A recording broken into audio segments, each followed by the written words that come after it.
Scaramouche, a Romance of the French Revolution, by Raphael Sabatini. Book 3, Chapter 3. President Le Chapelier.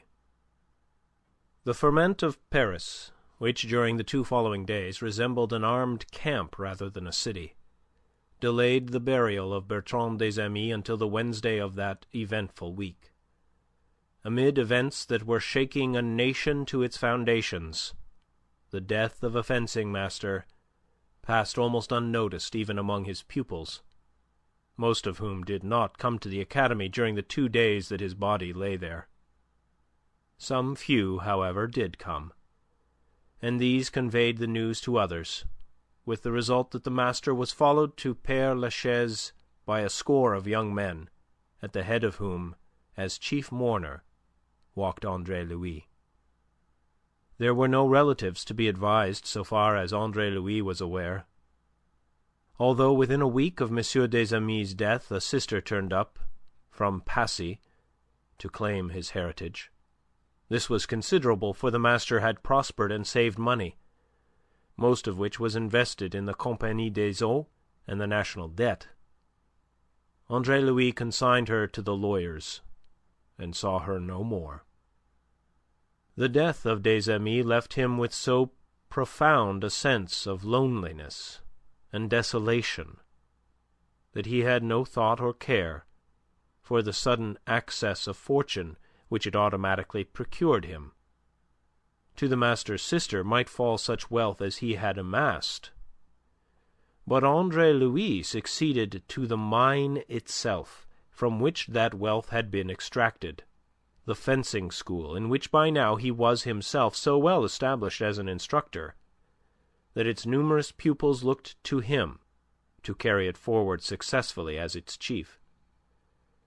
And never was there a season in which fencing academies knew such prosperity as in these troubled days, when every man was sharpening his sword and schooling himself in the uses of it. It was not until a couple of weeks later that Andre Louis realized what had really happened to him, and he found himself at the same time an exhausted man. For during that fortnight he had been doing the work of 2. If he had not hit upon the happy expedient of pairing off his more advanced pupils to fence with each other, himself standing by to criticize, correct, and otherwise instruct, he must have found the task utterly beyond his strength.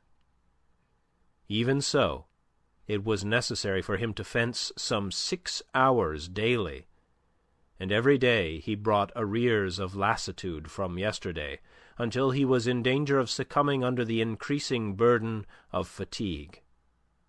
In the end he took an assistant to deal with beginners, who gave the hardest work.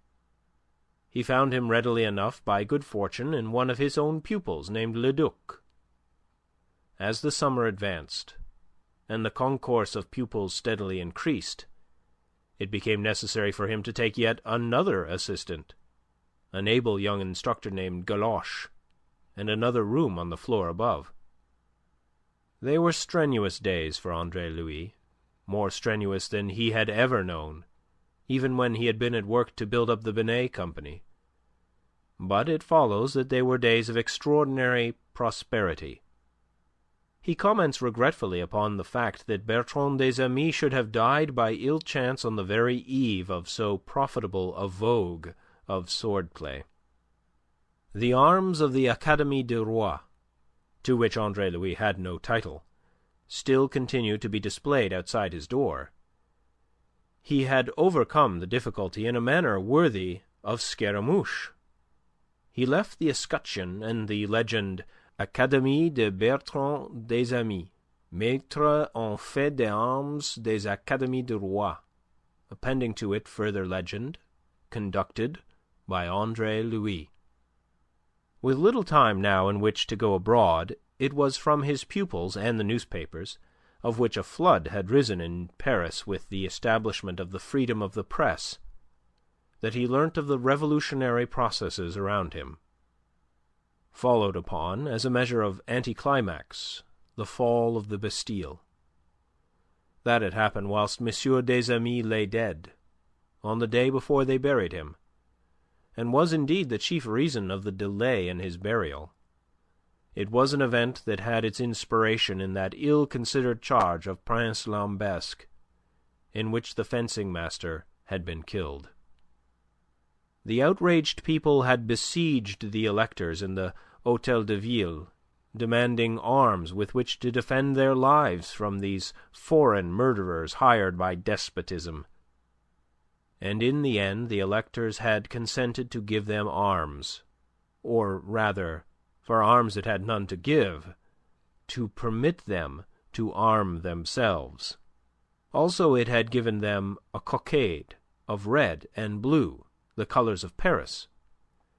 Because these colours were also those of the liveries of the Duke of Orleans, white was added to them, the white of the ancient standard of France, and thus was the tricolour born. Further, a permanent committee of electors was appointed to watch over public order. Thus empowered, the people went to work with such good effect that within 36 hours 60,000 pikes had been forged. At 9 o'clock on Tuesday morning 30,000 men were before the Invalides. By 11 o'clock they had ravished it of its store of arms, amounting to some 30,000 muskets, whilst others had seized the arsenal and possessed themselves of powder. Thus they prepared to resist the attack that from 7 points was to be launched that evening upon the city. But Paris did not wait for the attack. It took the initiative. Mad with enthusiasm, it conceived the insane project of taking that terrible, menacing fortress, the Bastille. And what is more, it succeeded, as you know, before 5 o'clock that night, aided in the enterprise by the French guards with cannon. The news of it, borne to Versailles by Lambesc, in flight with his dragoons before the vast armed force that had sprouted from the paving stones of Paris, gave the court pause. The people were in possession of the guns captured from the Bastille. They were erecting barricades in the streets and mounting these guns upon them. The attack had been too long delayed. It must be abandoned, since now it could lead only to fruitless slaughter that must further shake the already sorely shaken prestige of royalty. And so the court, growing momentarily wise again under the spur of fear, preferred to temporize. Necker should be brought back yet once again. The 3 orders should sit united as the National Assembly demanded. It was the completest surrender of force to force, the only argument. The King went alone to inform the National Assembly of that 11th hour resolve, to the great comfort of its members, who viewed with pain and alarm the dreadful state of things in Paris. No force but the force of reason and argument was their watchword, and it was so to continue for 2 years yet, with a patience and fortitude in the face of ceaseless provocation to which insufficient justice has been done.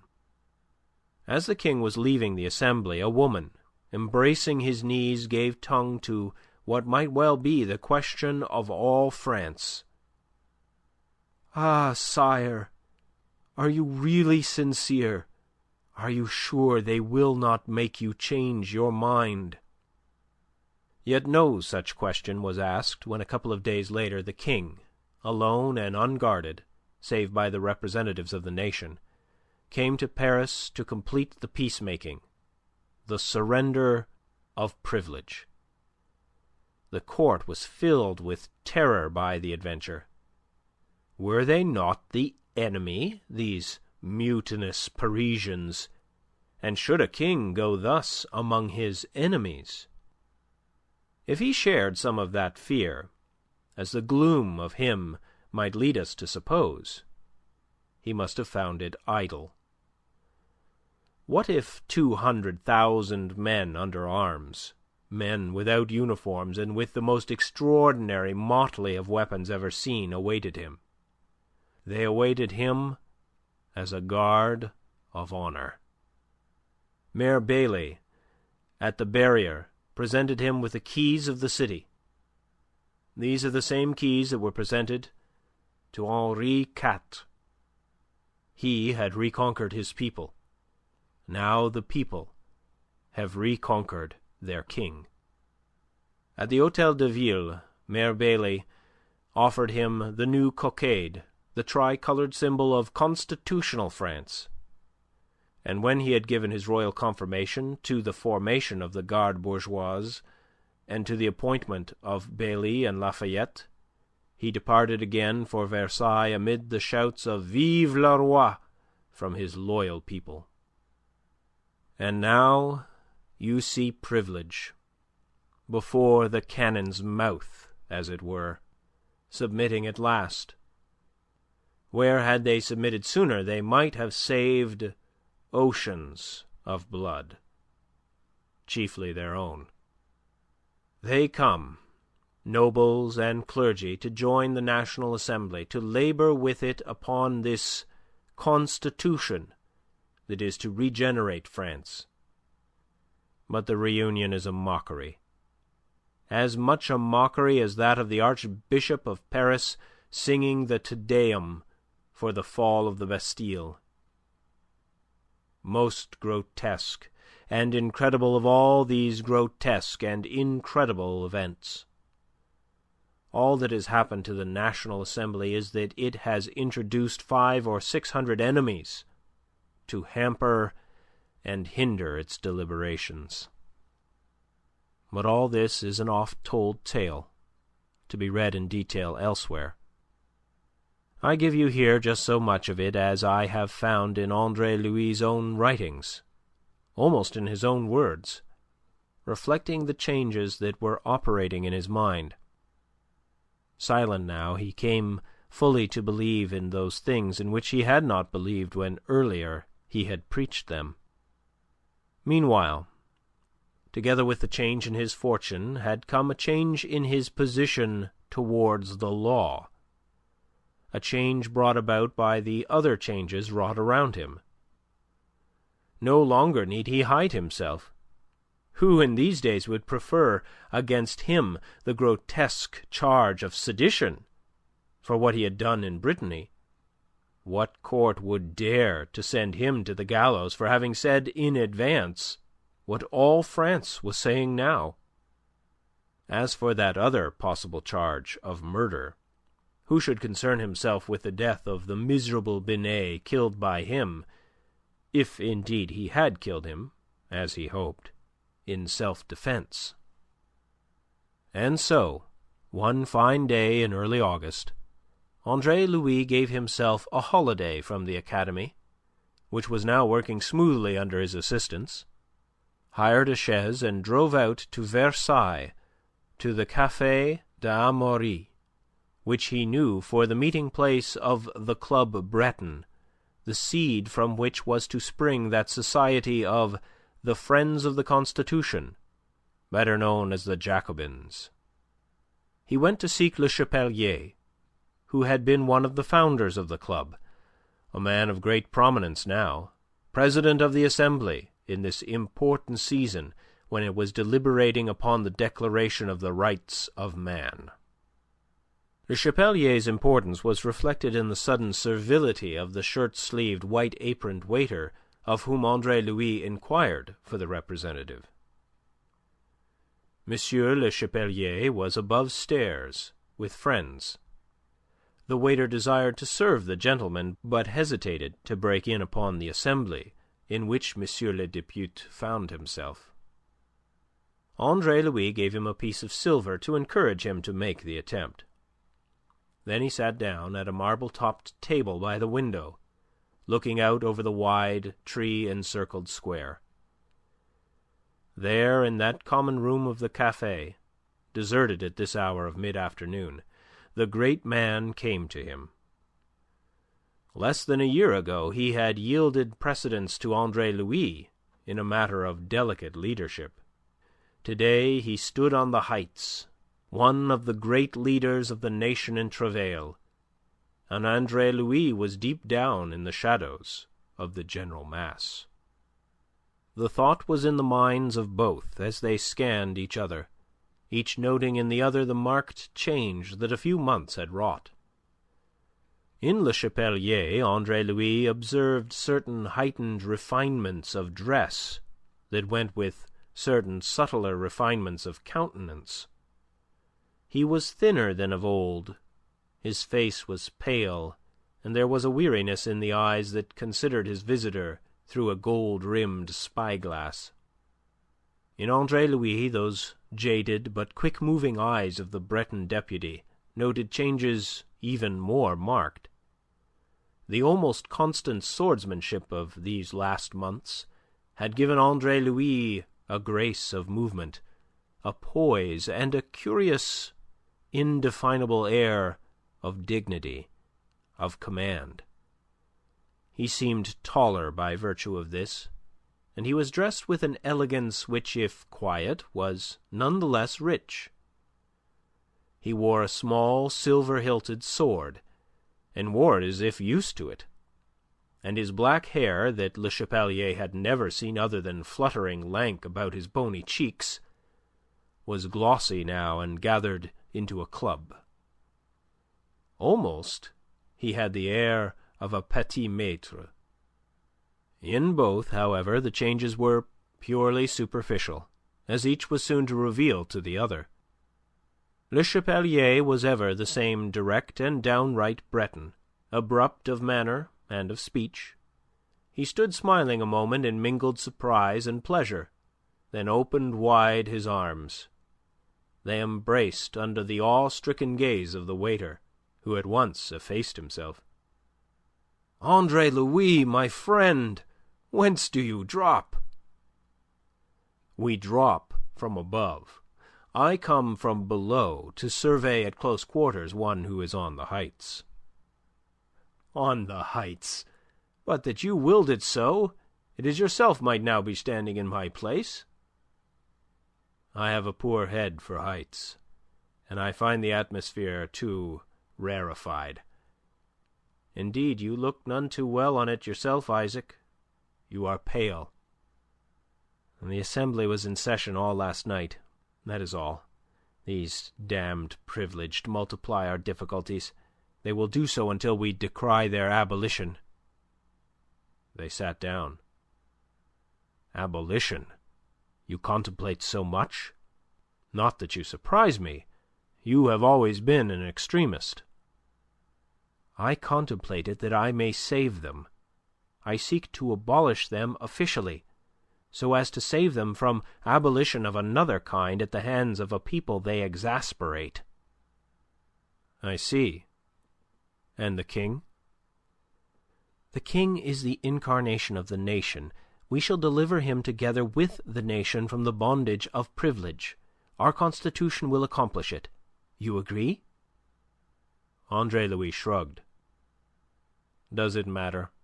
I am a dreamer in politics, not a man of action. Until lately I have been very moderate, more moderate than you think. But now, almost, I am a Republican. I have been watching, and I have perceived that this King is just nothing, a puppet who dances according to the hand that pulls the string." "This King, you say? What other king is possible? You are surely not of those who weave dreams about Orleans. He has a sort of party, a following largely recruited by the popular hatred of the Queen, and the known fact that she hates him. There are some who have thought of making him regent, some even more. Robespierre is of the number." "Who?" asked Andre Louis, to whom the name was unknown.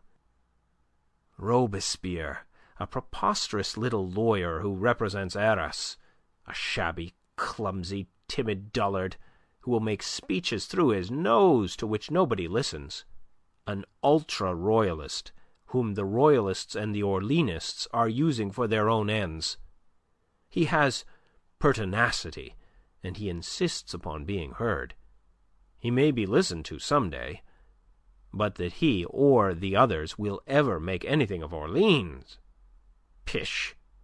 Orleans himself may desire it, but the man is a eunuch in crime.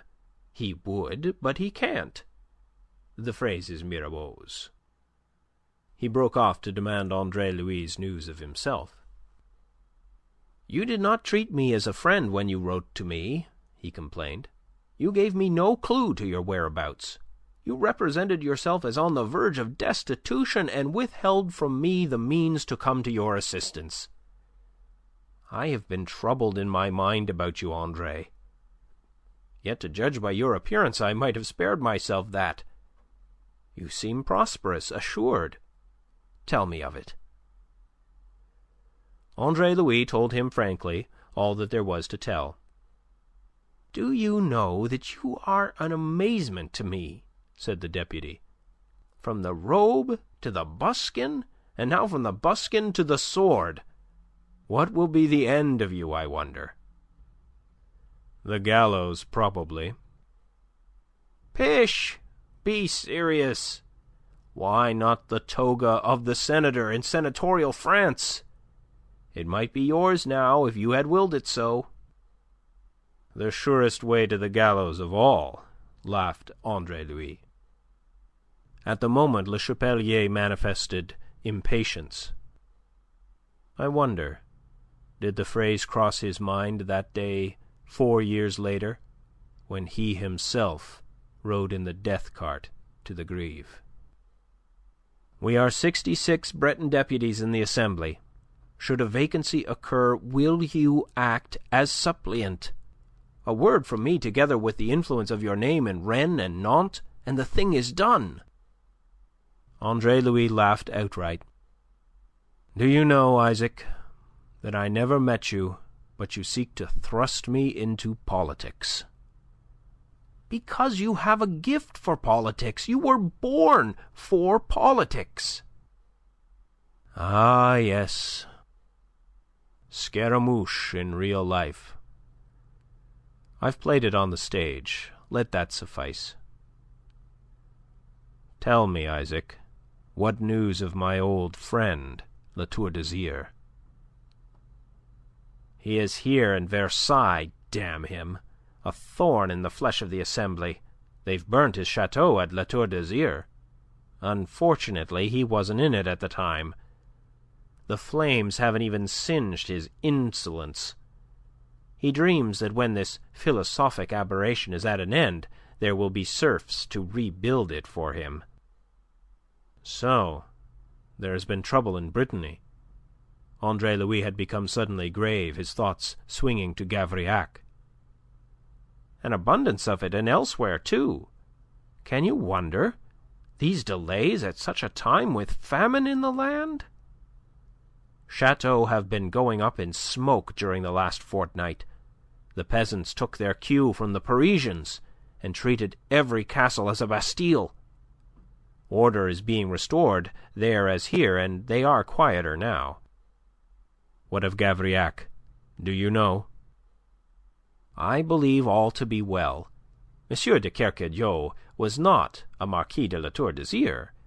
He was in sympathy with his people. It is not likely that they would injure Gavrillac. But don't you correspond with your godfather?" "In the circumstances? No. What you tell me would make it now more difficult than ever, for he must account me one of those who helped to light the torch that has set fire to so much belonging to his class. Ascertain for me that all is well, and let me know." "I will, at once." At parting, when Andre Louis was on the point of stepping into his cabriolet to return to Paris, he sought information on another matter. "Do you happen to know if M. de La Tour d'Azyr has married?" he asked. "I don't. Which really means that he hasn't. One would have heard of it in the case of that exalted privileged." "To be sure." Andre Louis spoke indifferently. "Au revoir, Isaac. You'll come and see me? 13 Rue d'Assard. Come soon." As soon and as often as my duties will allow. They keep me chained here at present. Poor slave of duty with your gospel of liberty. True, and because of that I will come. I have a duty to Brittany, to make omnes omnibus one of her representatives in the National Assembly. That is a duty you will oblige me by neglecting, laughed Andre Louis, and drove away. End of Book 3, Chapter 3.